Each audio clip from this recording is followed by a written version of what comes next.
Alan McLeod, Courage on the Wing. Alan McLeod was born in Stonewall, Manitoba on April 20th, 1899. He was the son of a prominent doctor. Alan was adventuresome and independent. He tried to enlist in the Darn Army in 1914, but was turned away because he was merely 15. A very tender age indeed. Undeterred, the young lad joined the Royal Flying Corps in Toronto. A fast learner, he soloed after only 3 hours of flying time. Oh yeah? A smartass to boot. He graduated with 50 hours in the cockpit. Impressive for an 18-year-old, old enough to go to the bloody Great War, to get killed or something, no consent required, maybe get deceased as a bloody damn dead hero, a noble dim-witted waste of a dear friggin' life, I'd say. Stupid, idiotic wars, the scourge of the earth.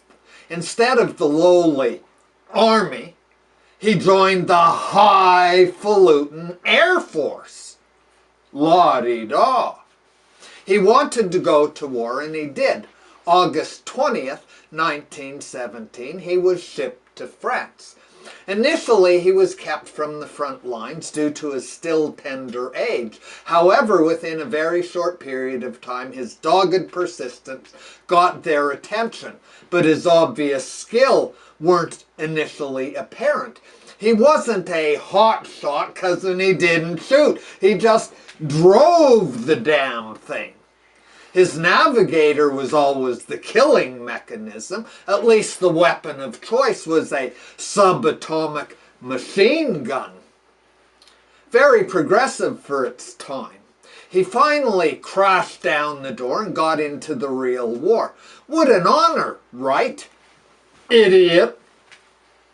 I guess at the time it was the fashionable thing to do. January 14th, 1918, he and his observer, Reginald Key, claimed an observation balloon. Wow! Spectacular, no? Key also clobbered a Fokker with his handy-dandy atomic machine gun. It was a twofer day, and his first kill, even though Key did the clobbering. Then things got real slow. To say the least, not knocking up a lot of victories or anything else for that matter, much to his chagrin.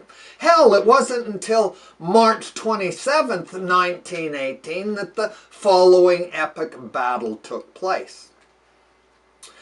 McLeod was flying an Armstrong-Whitworth bomber to Bray, France, to throw bombs at a German gun battery. At least that was the plan. But it would be his navigator gunman who would do the throwing of the blasted bombs, that is. Bloody dangerous it is. Damn it, or good luck, depending on your point of view.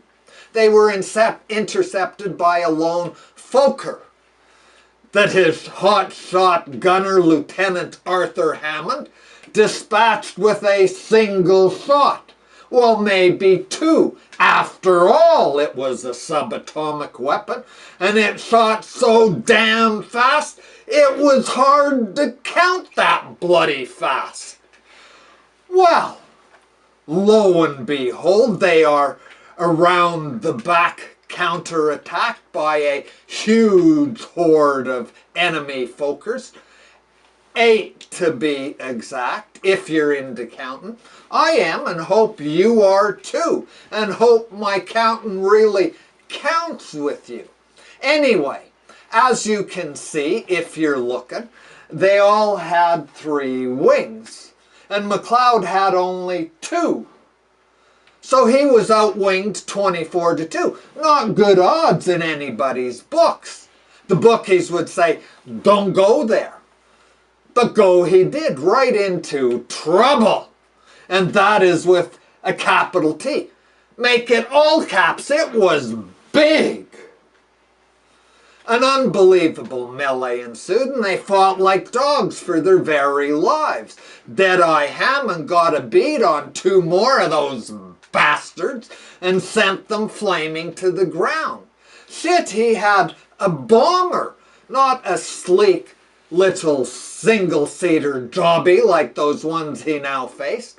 Not fair, and the odds were still bad, even though they had diminished them to 18-2, but they were also out-technologied to boot.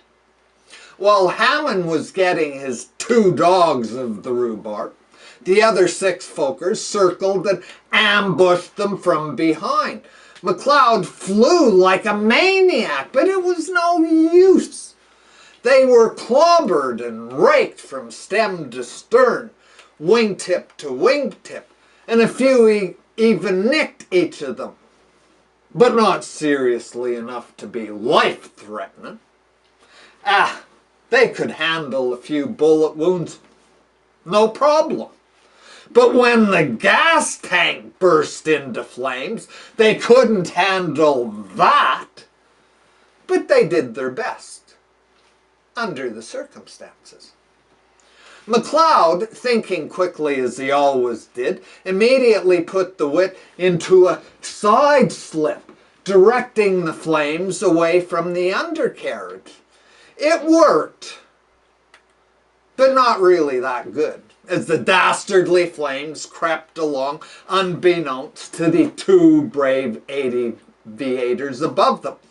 The Whitty was a primitive machine made out of wood and canvas. It burned a bit too good in my humble opinion, because next thing you know, the whole goddamn floor drops out from beneath McLeod and his stool plummets to the earth 2,000 feet below them. Holy shit! He was startled and shaken, but quick as a wink, he manages to grab the cockpit rim and drags himself out of the cockpit part and onto the wing. Pretty lickety-split, too, 'cause nobody else was flying the friggin' bloody plane at the time, and they were going down. Hammond, not wanting to suffer a similar fate, was soon perched on the rim, his eyes agog, but soon gets used to it. So does McLeod as he stands on the wing, driving the bloody thing with his right hand, while steadying himself with his left hand clutched tenaciously around the strut. The next thing you know is the bloody bombs drop out from the flaming undercarriage and explode on the ground. The outcome could have been far worse for the intrepid warriors. By now, McLeod has pretty well figured out that they are headed to and bound to land, crash really, in no man's land. It was an inhospitable piece of land, surrounded by trenches filled with soldiers. Needless to say, it was a dreadful piece of property owned by nobody.